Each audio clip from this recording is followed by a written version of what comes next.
Vice President Inonge Wina says the country will not default on its debt obligations. Mrs. Wina says the finance minister has been engaged in negotiations with the lenders and that the nation will soon be informed of the outcome of the discussions. She was responding to a question by Liwa Member of Parliament, Stumbeko Msokotani, during the Vice President's question time in Parliament today. Dr. Msokotani wanted to find out whether government is ready to pay the debt obligation, which is due today. Here is a report. The matter involving the country's debt came to the fore during the Vice President's question time in Parliament. Liwa Member of Parliament Stumbeko Msokotwane sought to know whether government is ready to meet part of its debt obligation, which is due today. Zambia has been engaging its creditors to seek approval for suspension of debt service repayments for a period of 6 months in accordance with the terms of the G20 and Paris Club Debt Service Suspension Initiative. Vice President Inonge Wina gave this assurance. We were informed in the House that the Minister of Finance was in negotiations with the bond holders. Whatever result comes out of that discussion or the negotiations, the country will be informed, and a way forward will be found in meeting Zambia's obligations to the bond holders and the other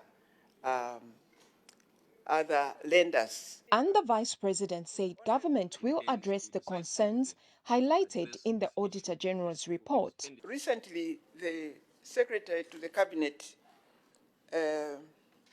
gave a statement on what measures government is taking to address issues raised in the Auditor General's report,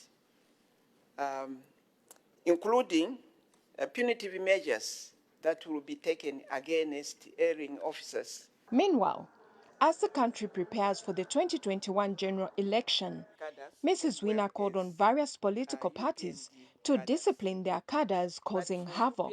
For PF cadres, the honorable member knows very well that one of these cadres was arrested, and his case was brought before the courts of law, which means that PF does not believe in violence. Sharon Kunda, ZNBC News, Lusaka. The holders of Zambia's $3 billion Eurobond have declined the request to defer interest payments on the facilities. Government had applied to defer interest payments for the loan facilities between October 2020 and April 2021, owing to unfavorable economic prospects. However, after today's meeting with the bondholders, Finance Minister Walyangandu says Zambia's requests will not be implemented. Zambia's Eurobonds are due in 2022, 2024 and 2027. Dr. Ngandu says government could not obtain consensual and collaborative resolutions from the meeting held with the bondholders today. Dr. Ngandu, the minister, has explained that the only options available to the country remain agreeing to a consensual standstill or accruing arrears. This is while government designs a plan to put the country's national debt situation on a sustainable trajectory. Dr. Ngandu has reiterated that government will continue to seek constructive negotiations with the ad hoc committee of the bondholders and other creditors in order to agree a resolution. He has added that government will also adhere to principles of transparency in its engagements with all creditors. This is according to a statement on the Ministry of Finance website, monitored by ZNBC News in Lusaka today.